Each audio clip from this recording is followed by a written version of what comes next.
Cynthia with Guidance to a Girl Heart. I know you probably hear my voice is going to be coming in and out because I am not feeling well. So sorry, everybody. But I am excited to have Megan Brody here from You Have the Power. So excited. Thank you, Megan, for being here today. I'm so excited that you are here. I mean, this is like, it's been a long time coming. So I'm so excited that you are here. How are you?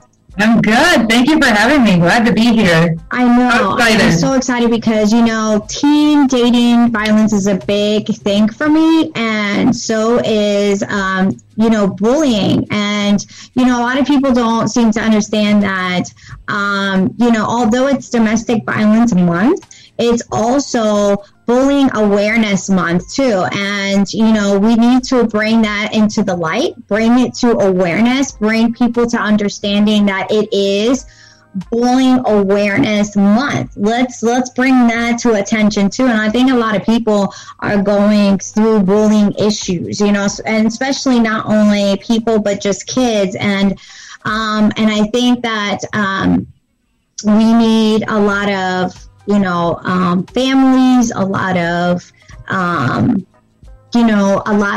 parents, and a lot of parents might need help through this. And so I'm glad that you're here because I'm sure that there's a lot of families out there, a lot of parents out there that might need your help, that might need, questions answered. So let's kind of dive in to some certain questions that might be asked of you today. And so I'm going to keep I'm trying to do this quick because I know that there's going to be some questions that are going to be asked of you today. So let me get a couple of these pages up. Yeah, no problem. Yeah. I'm going quickly because I'm trying to get some of these questions, these pages up. But anywho, I wanted you to kind of give us a rundown of what is You Have the Power. Can you do that for me really quickly? Yeah. Thank you. Yeah. So You Have the Power is a small nonprofit in Nashville. We were founded in 1993 by Andrea Conti, who is the former First Lady of Tennessee. And she actually went through an experience where she was victimized and she felt extremely marginalized and like her needs weren't met as a victim moving through the criminal justice process. So she founded You Have the Power. It's something that's very near and dear to her heart and she's still very much involved in. And our mission is to empower victims of crime through education, advocacy, and understanding. And we do that through a lot of different ways. And one of the ways we do that is through educational presentations on social issues like bullying, like domestic violence, like teen dating violence, and healthy relationships, sexual assault, human sex trafficking. So we offer in-person or virtual to community members, businesses, other professionals to help them understand what these issues are, know how to recognize them, and know what they can do to support victims and to raise awareness in their community.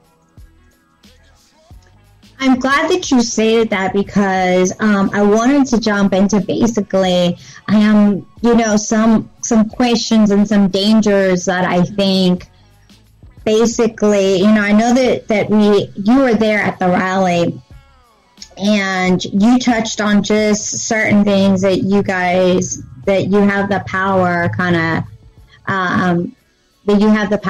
touches on.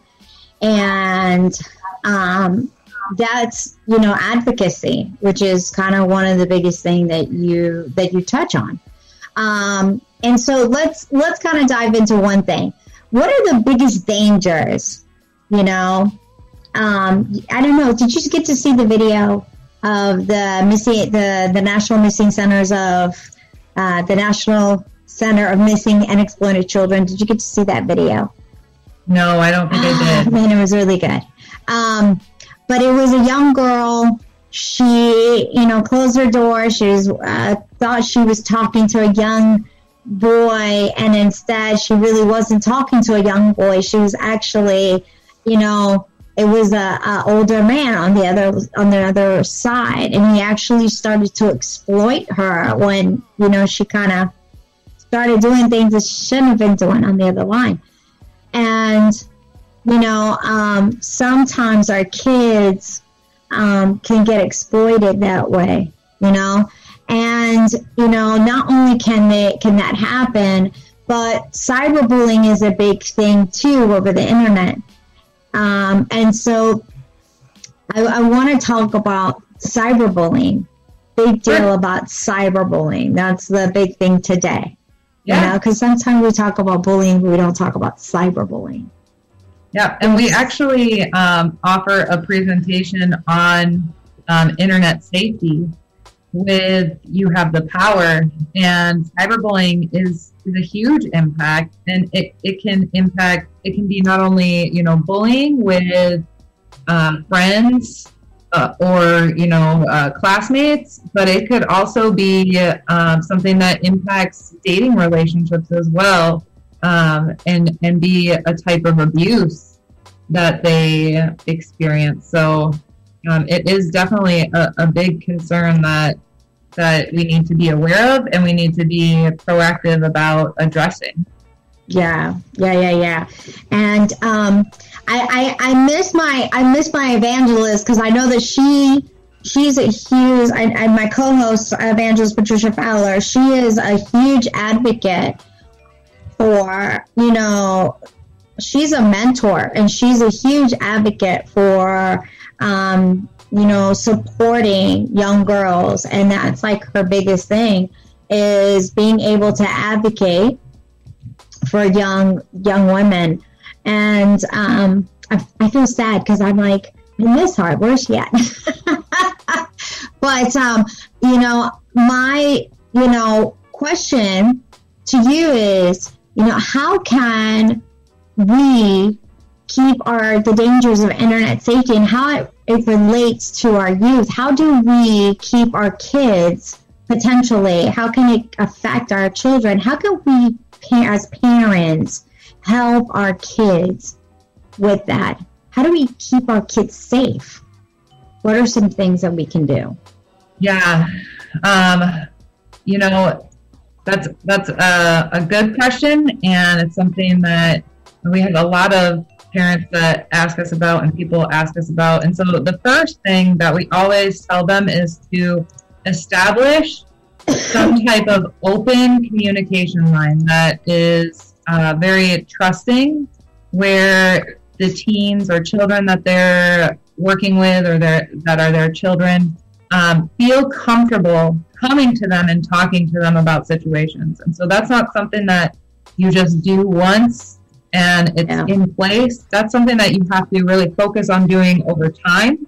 That is something that you have to be really intentional about, is to build that positive, open, trusting communication line. Because in any situation, you may notice it as a parent or a guardian or a teacher after it's occurring. You're probably not going to notice it at the beginning or before it happens, obviously, at all. So having that positive, open communication line, that's going to make it so that your child or teen is more likely to come to you and tell you when it's at the beginning, so that you can be proactive about it at the front end. Another thing that really you want to make sure to do, and it's part of that positive, open communication line, is to communicate clearly what expectations are. And if you're talking specifically about cyberbullying, or even about dating and online dating, be clear about what is allowed and what isn't allowed on those technological devices, and what are the consequences for actions that break those guidelines or rules.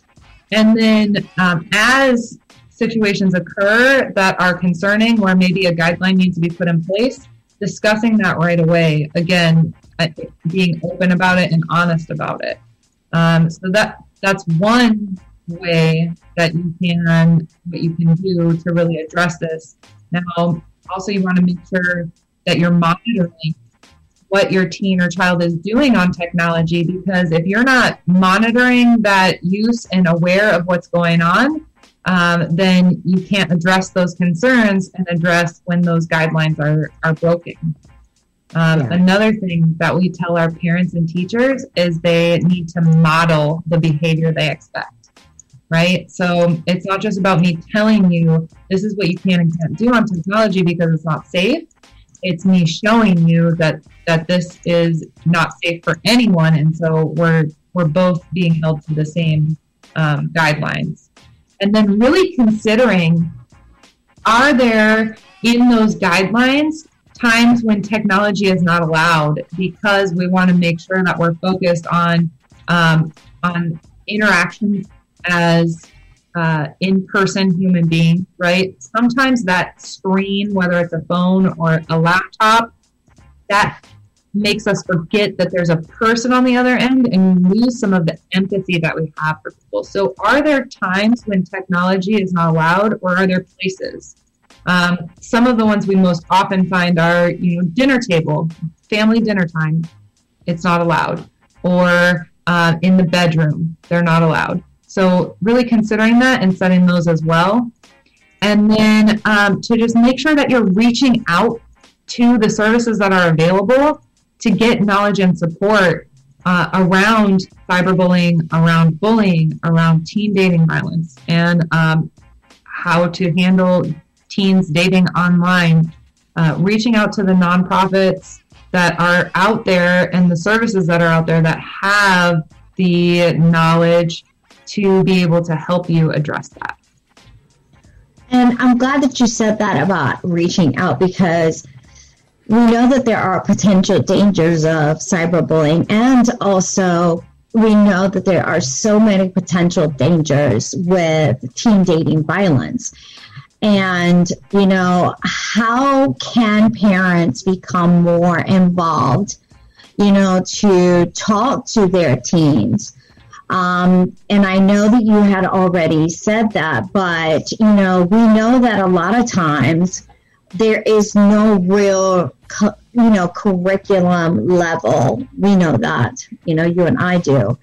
But how can parents become more involved within, whether it be their state level or micro level or any of that, to really address, their school systems so that they can help, understand more and maybe get more involved about bullying, about cyberbullying, about teen dating violence, so that they can express to their teachers, hey, listen, maybe there needs to be some kind of education to some of the kids. Maybe there needs to be something at the school level so that it can be more comprehensive, so that, there could be nonprofits like yourself involved in the school system. How can we get more parents involved? How do you think? What can we do to educate our parents? Yeah, I think it's just a matter of really talking to them and really raising the awareness around it and really raising the idea about the concern that it causes, right? It impacts children and teens. You have 1 in 11 girls that experience teen dating violence in a physical way. So we're talking about a teen partner who is physically abusing a female. 1 in 11, and 1 in 15 males, and that's not even including any type of statistics on how teens and children how many teens or children are impacted by bullying or cyberbullying. That's just one social issue that impacts teens, teen dating violence. So really knowing those statistics, letting parents know whether it's through a letter from the school or a post on social media from nonprofits that gets shared, but making them aware of that it is a concern and it's a large concern, and then giving them the tools to let them know what the next steps are. So when we do our educational presentations, what we do is we reach out to churches. We reach out to clubs and, book clubs or groups that meet. We reach out to businesses and we let them know, hey, we have these presentations, and we usually list about 2 or 3 that we think would be of most interest to that organization. And we say, we'd like to come in and offer that educational presentation free of charge. We're not the only ones that do this. Almost every nonprofit does this in some way, shape, or form, where they offer a presentation and they're doing the outreach, the marketing themselves to get people to take it, and they don't do it for any type of fee. And then when those presentations are given, one of the major topics that we focus on is what resources are in the community and how can you make that difference. And so one of those things is reaching out to the schools, reaching out to the teachers, the administration, principals, superintendents, your congressmen, people in government, and letting them know, hey, we think this is important and we want it to be available in our schools. Now, that's not saying that teen dating, violence, healthy relationships presentations or bullying presentations have to be done by the school with a school employee. That's just saying we want that education available there. So maybe the school then asks a nonprofit like You Have the Power to come in and give this presentation to their students in an assembly type fashion. Yeah. And this is so imperative because I don't think that many people understand that, the child suicide rates in America, and I'm sure that you can agree with me, are potentially high because of teen bullying, because of cyberbullying, and because of the lack of education in our school system. And if there was something put into place, and if we did have something put into place, we can reduce our teen and our tween suicide rate.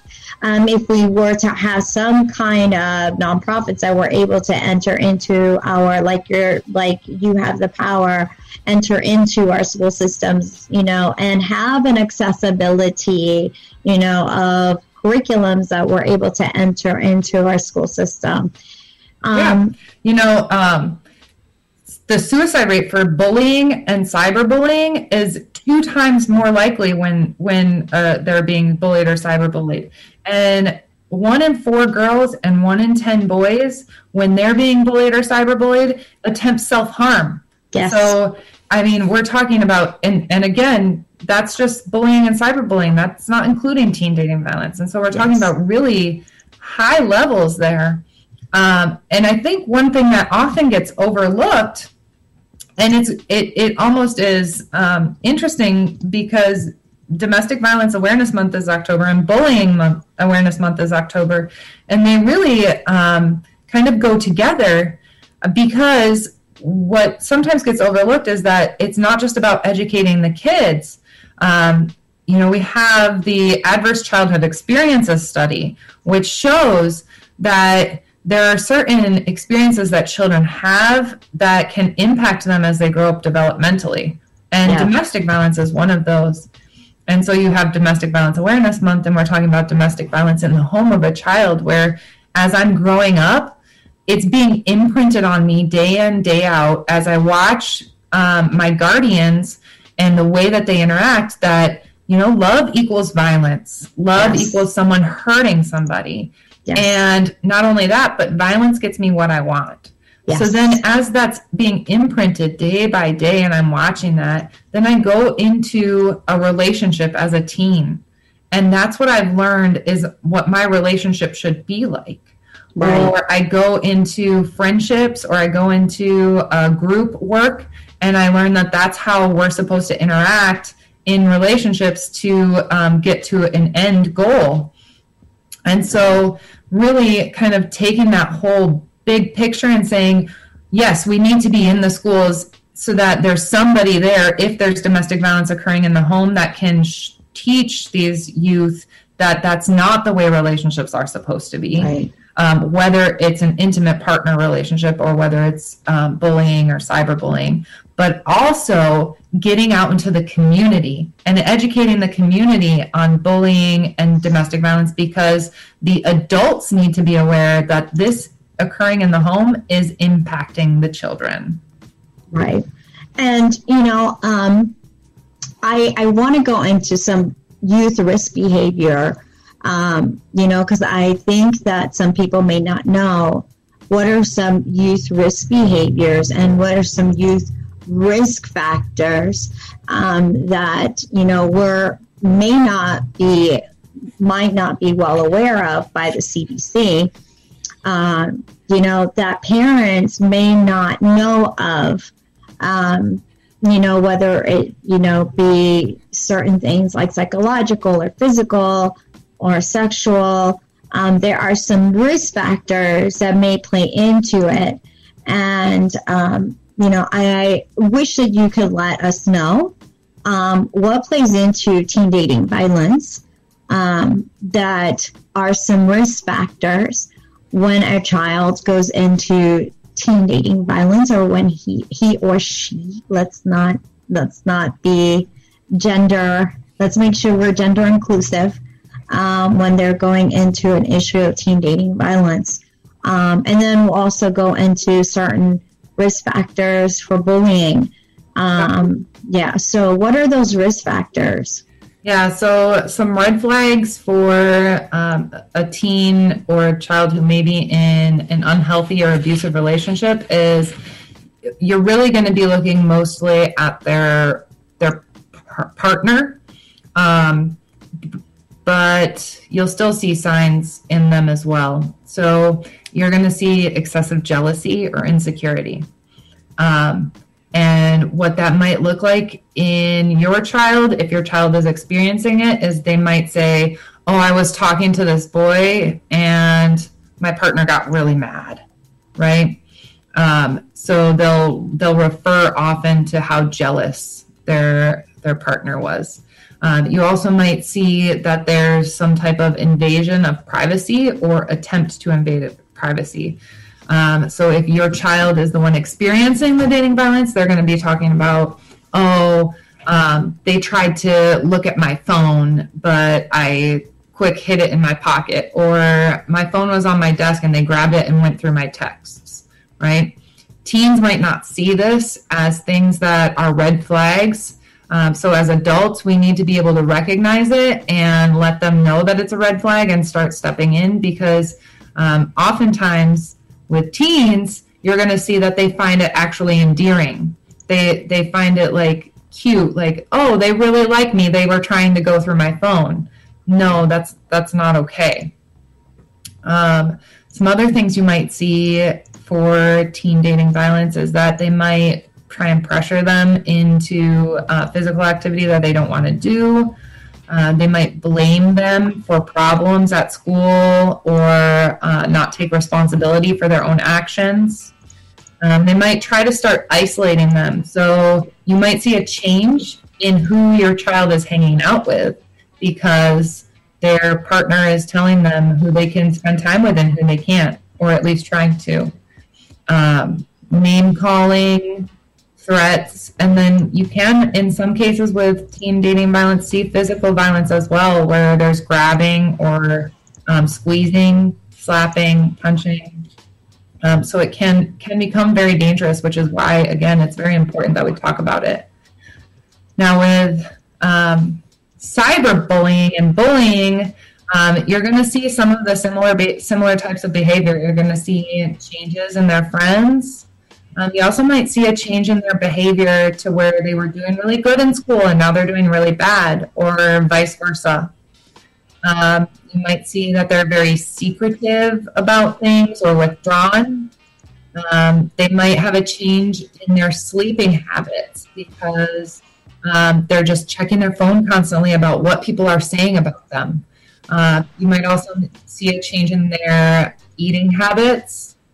And they might be expressing thoughts of self-harm or actually try to harm themselves.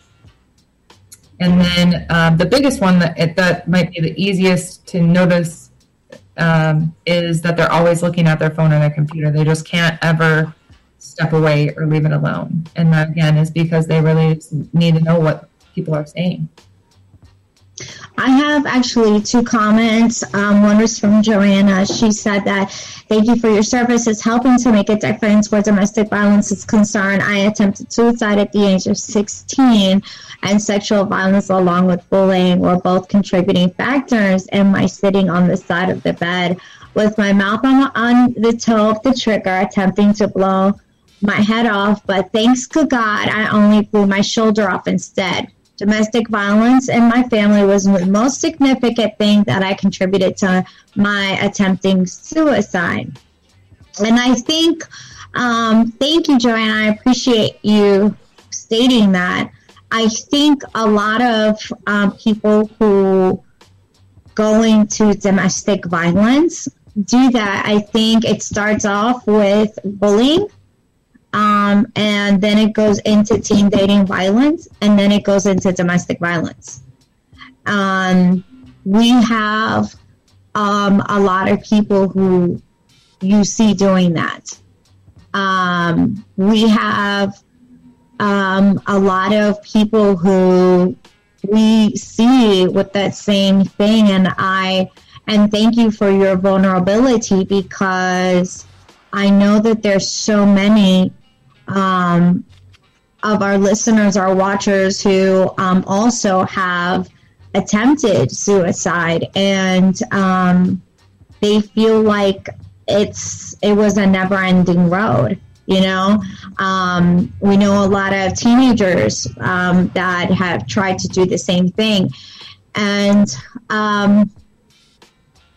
so, you know, talking about that, how can we implement some things into our communities to maybe draw attention to the issues where teen dating violence comes into play, and how can we educate so that we can, you know, gain a better accessibility to maybe the same thing, maybe suicide comes along, so that we can counsel better, so that we can get mental health better, you know, engage better. And see the growing problem, especially when it comes to our kids and with their peers, and be more actively listening instead of speaking, listening. Because I think that's our problem sometimes. I think we speak instead of listen. Yeah, absolutely. And thank you. I echo your thanks to the listener who shared.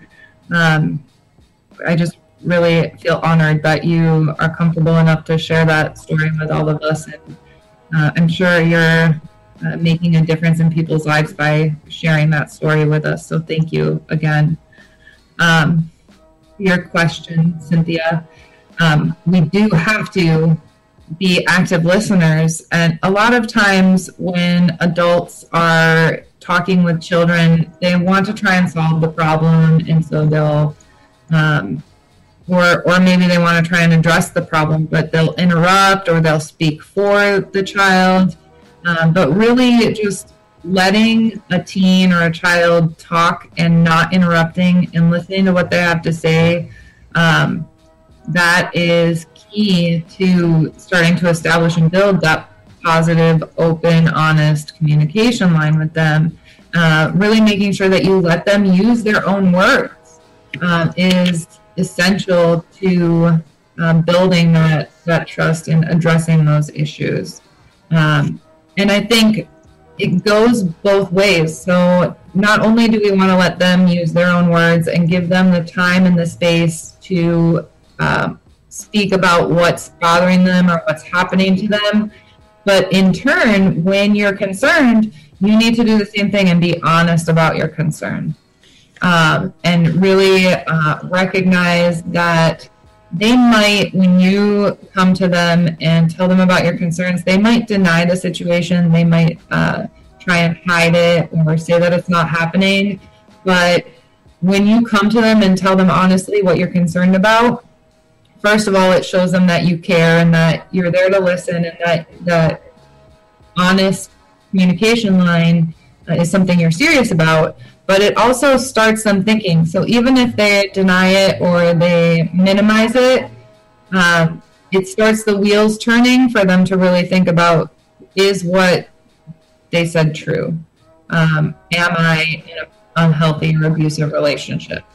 And then also making sure to understand that as a parent or a guardian, there's a big difference between a domestic violence situation and a teen dating violence situation, because with a domestic violence situation, we need to allow the victims to make their own choices, right? But with a child or a teen, as a parent that is being protective, you have the prerogative to preemptively get involved in that situation and to limit some of what's occurring for their own safety. Yeah. And I wanted to ask too, what are some tricky situations in which our kids what are some long-suffering consequences for our teens if they get into a teen dating violence situation or abuse? What are some long-term consequences of this for our teens in the long run if we do not address it now? If we don't go and talk to them, if we don't speak to them immediately or become more involved in their lives, what are some consequences that can happen other than the thoughts of suicide or mental health, issues? What are some other consequences that can happen to our teens? Sure. So, you mentioned, other than suicide or self-harm, which is an impact that can result from that. But also you have to understand it's setting a pattern for adulthood. So there's the increased risk of being in a domestic violence situation as an adult. Also, there's depression and anxiety. So we're talking about mental health concerns that could be involved. There's an increase for the use of tobacco or drugs or alcohol. So there's a concern there. There's also a development of antisocial behaviors. So that can be a concern as well. And there is also concerns as far as the brain development and how you're learning and the way you form relationships, because you are in a constant state of fight, flight, and freeze. In that constant state of fight, flight, and freeze, what happens is your brain changes where it's sending all of the blood. So it's sending all of the blood to be able to navigate your major muscles. So it's skipping the reasoning, thinking part of your brain, because that part of your brain is not needed when you're fighting for your life. So teen dating violence, and that might not be as big of an impact as far as the brain development as you might see in child abuse situations, or when they're living in a home where domestic violence is occurring and they're afraid for their own safety, because it's more constant. But there are all those different. It's impacting a lot more than just one moment in time. And then, unfortunately, there is a major concern for their life, not because they might take it themselves, but a concern that it might be taken from them. There have been situations where a teen has been in an abusive relationship, and that teen that they were dating has come back and has unfortunately murdered them. So that's a concern as well. And, some other issues that I wanted to address. I know that 1 in 3 young people will be in an abusive or unhealthy relationships. But what are some questions that we can draw up for them that maybe can open a line of communications, that we can start to talk to them? And because it's hard to be a parent. I know it is. I remember when kids were younger, it was hard to have that line of, hey, I want to talk to you. Especially in a digital age, this is the way to kind of talk to them now. Like, this is like, hey, come to dinner. I'm trying to talk to you. Get off of your PS4 or get off of the Xbox. I have boys though, but it's tricky to talk to them. It's tricky. But how do we spot those signs, and because it's hard to spot signs, but how do we spot the signs, and how do we, spot the issues and the signs, and then how do we even start the tricky conversations to the unhealthy relationships so that we can flower them and say, okay, I want to talk to you. You know what I mean? Yeah. So I would say the first part is establishing that open communication line ahead of time, that honest communication line ahead of time, because then it's going to be easier to approach that subject. But also, in order to establish that, you have to spend time with them, and you want to spend time with them in doing things that they like doing, right? Because that's going to make that a positive relationship. And so when I'm spending time with you doing things that you like doing, not only am I establishing that positive open relationship for when maybe something happens, but I also am starting to learn about what your habits are, how you behave. And so then when those signs start coming up that we talked about, the change in eating, the change in sleeping, the change in friends, I know what's already been normal.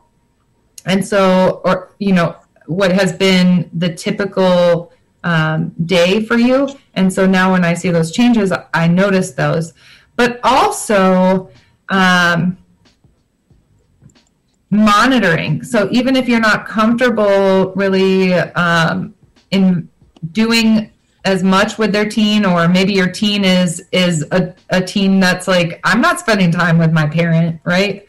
Because I'm sure that I see your face. Look.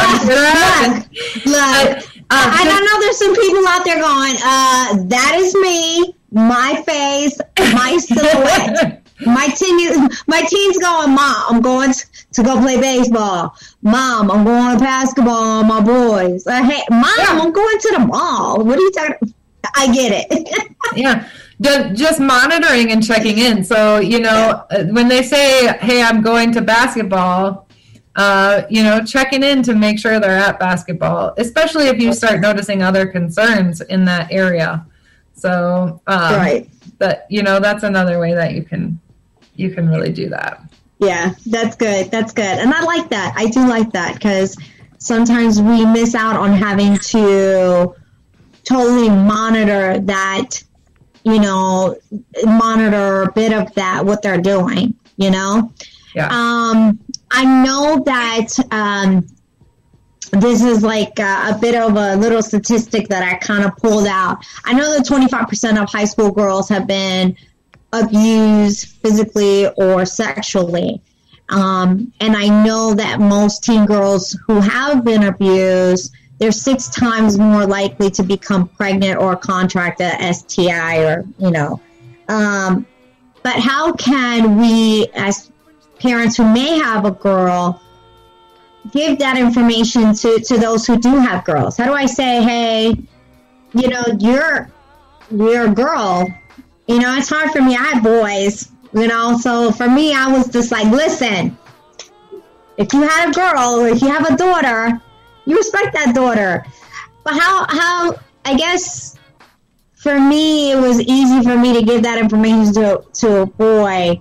But what advice would you give, if you were a teacher or counselor, to be able to help that young girl out who might be coming to your office, or maybe coming to You Have the Power?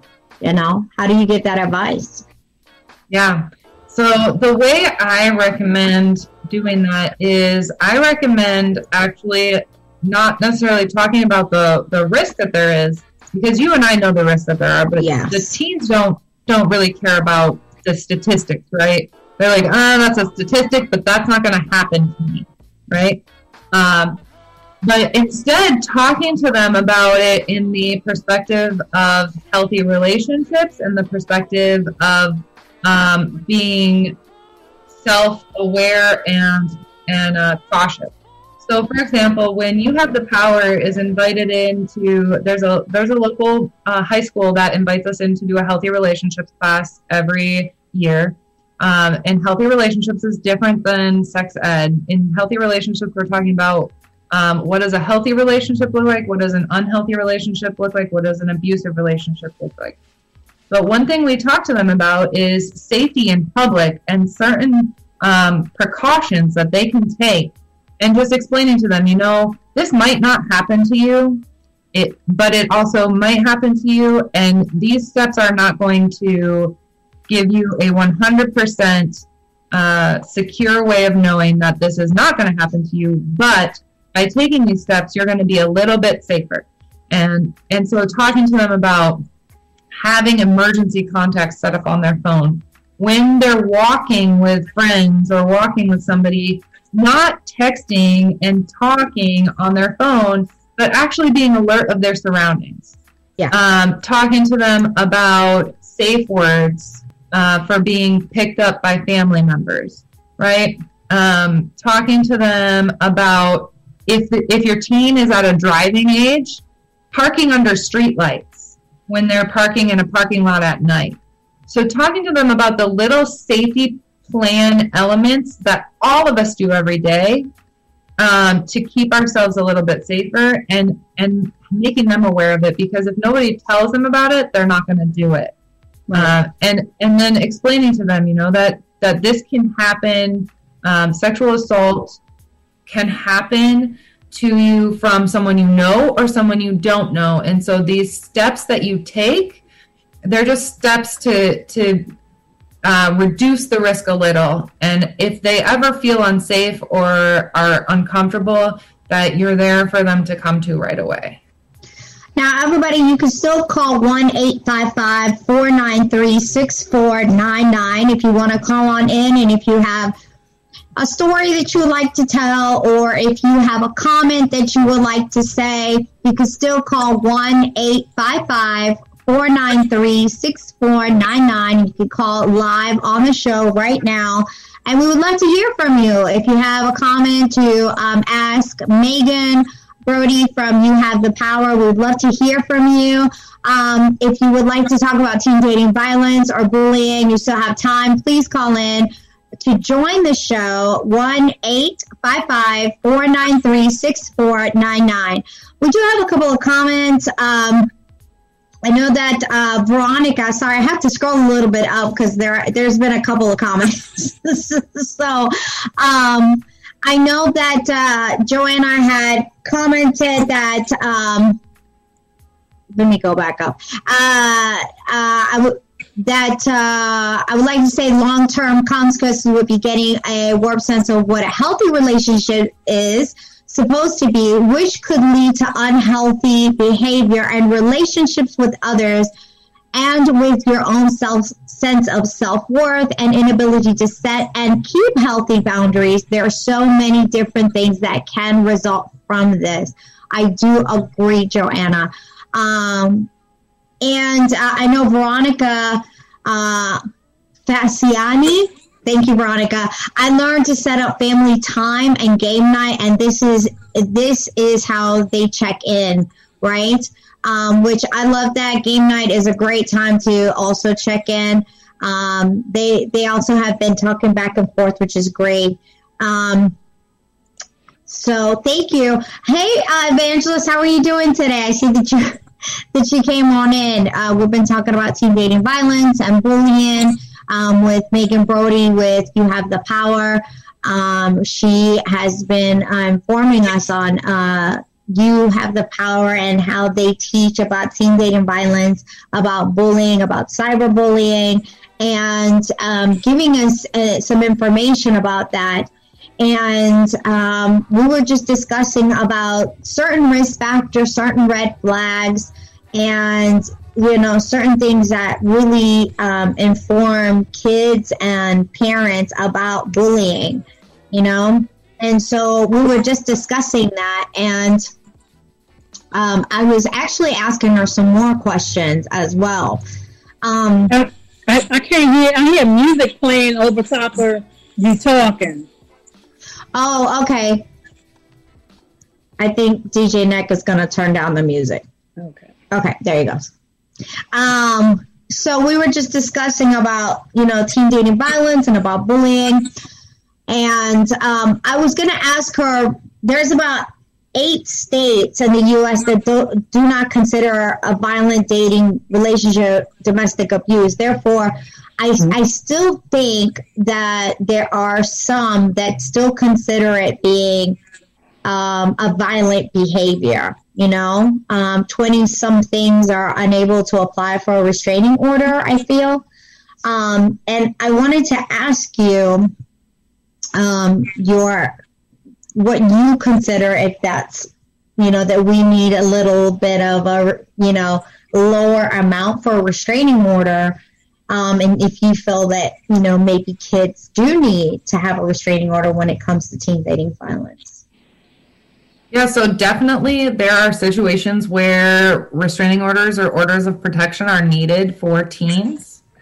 And you'll see, if you kind of look that information up, as time has gone on and this has become an issue that has been in the forefront of people's mind, that those states are now accounting for that.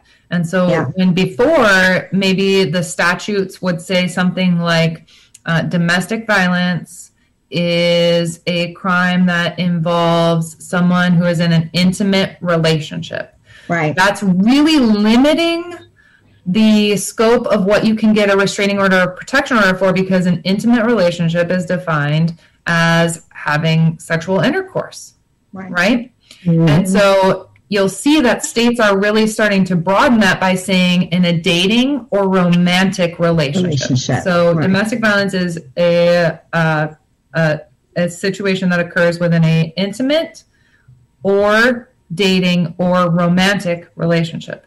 And oftentimes what we find is these changes are being made in the state statutes because of a situation where a teen was in a romantic relationship with another teen.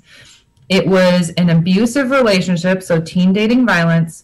And what happened was the abusive partner ended up killing their other partner, the other teen. Yes. And the parent of that child then advocated for this change in the law because maybe they wished they had known it was available, they wished it was available, or they had tried to get a restraining order or order of protection because they knew how dangerous it was, and they couldn't access it because of the statute. Right. So if we could get in front of that for the states that don't have it, that would be the best thing. Is looking and saying, this is happening in all these other states. Yeah. Let's proactively, preemptively do this to protect our youth. Yes. So we all need to work together and really call our representatives, our legislators, our leaders, and really get in front of talking to them about why the statutes of limitations are only for, some of them say 18 years old, some of them say 21-year-olds. And, a lot of our teenagers who might be, like you said, in a relationship where it's, a sexual involved relationship. And it might be somebody, like you said, it might be somebody even in college. But a lot of those teenagers, they're not yet even 18 years old. Some of those are still 17-year-olds that have gone to college and might be in a romantic relationship, but it becomes very violent, and it becomes teen dating violence because they're still teenagers, they're still 17-year-olds, and it becomes very violent in college. And so we've seen that a lot of rape has happened there. And not only that, we've seen a lot of issues in colleges. So I I'm thankful that you said that, because we really do need to get ahead of these states that still have not done anything. And so I'm glad that you have spoken to that end. So what, I'm sorry, I have to look at my notes. And I also have to look back to see if anybody has said anything else.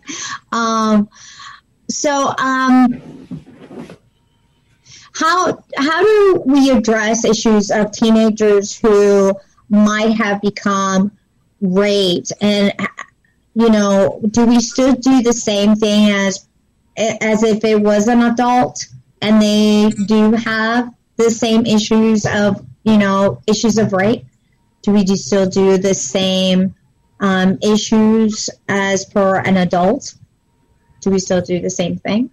So I would recommend that if there is a parent dealing with that type of situation, that you look to consult with the medical when we're talking medical professionals, we're talking about like a counselor or a therapist, somebody who can really help them along their journey to healing. Yeah. Because you want to make sure that they're being supported and that they feel like they can express themselves and do that in a safe way with someone. Now, it's important to always remember to really let them know that it's not their fault, that they're not to blame. Make sure that they understand that they don't have to tell what happened to everyone, that's their choice on who they tell that to. You definitely want to seek medical attention if they were physically assaulted. And depending on if you or your teen or both of you are going to move through the criminal justice system, then there's certain things that you wouldn't do before seeking medical attention because of some evidence that might be needed for the prosecution in that process.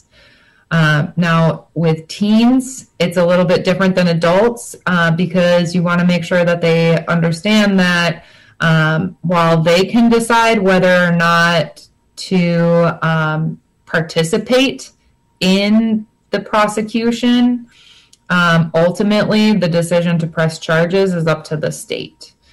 So they may decide not to participate or assist in that, but that's not up to them on the final decision of whether or not criminal charges are brought forth.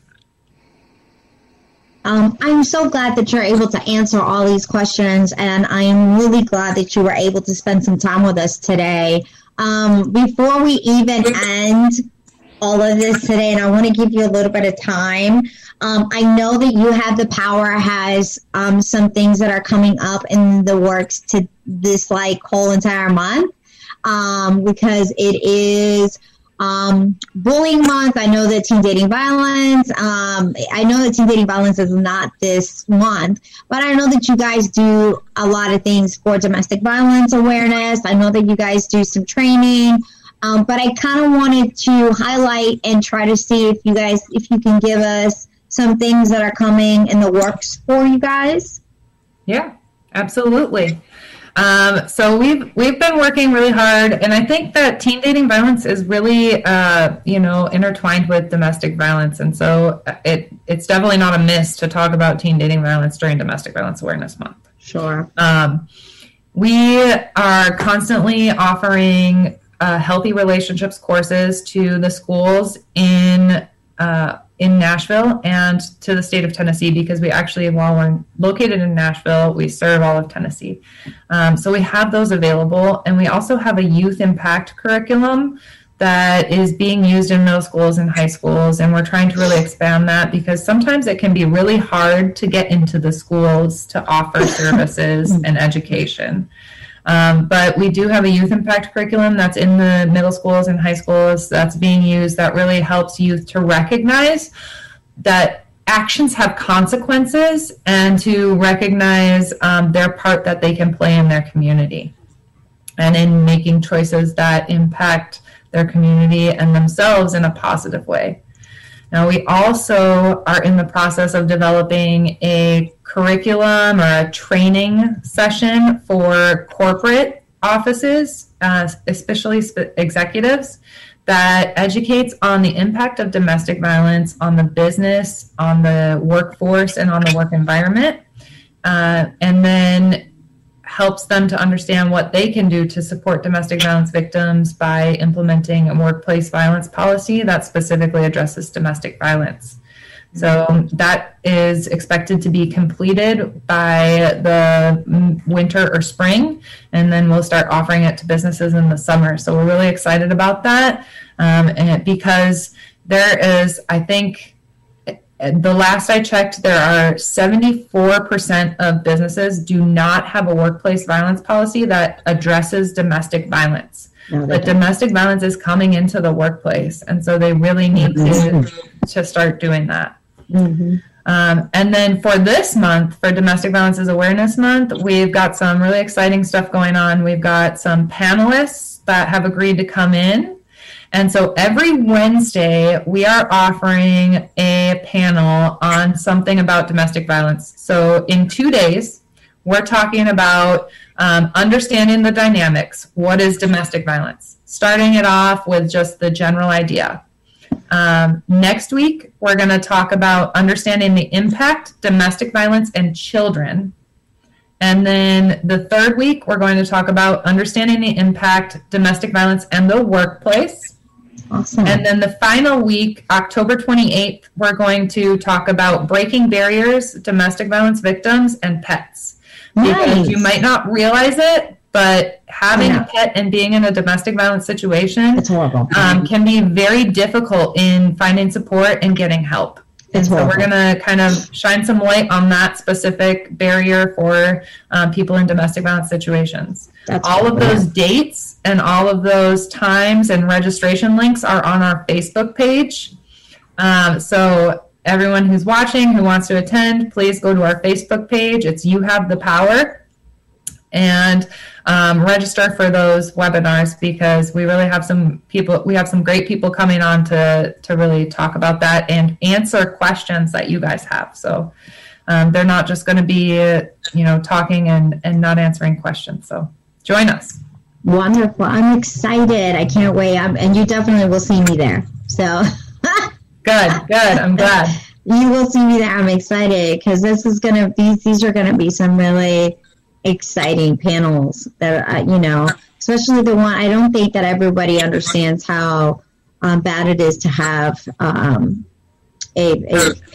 pet. They even utilize the pets against, the domestic violence survivor or victim, and, it utilizes them against them, even to the point where they will, start hitting them or choking or, hitting the pet because they know that poor pet, is the only thing that they love. So, yeah, I'm excited to see those panels and see how much, people will start to engage and, want to speak on those things that, pertain to them. So I'm excited to see those panels and what people talk about.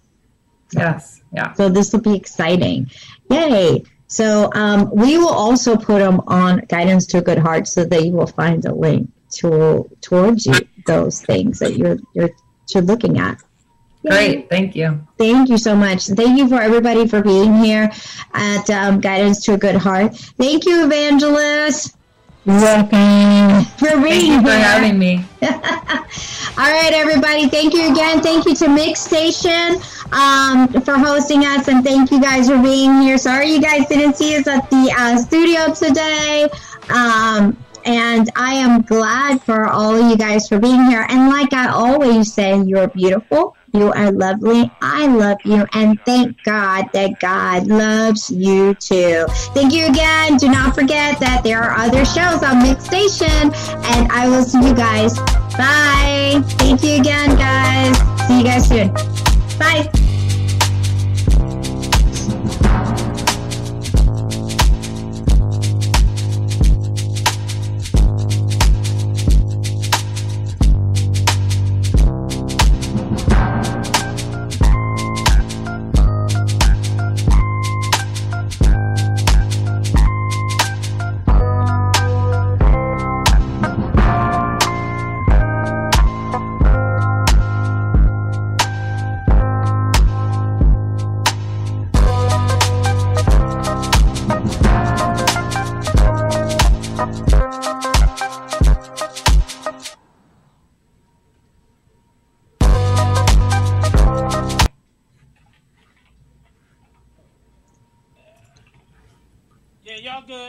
Clear.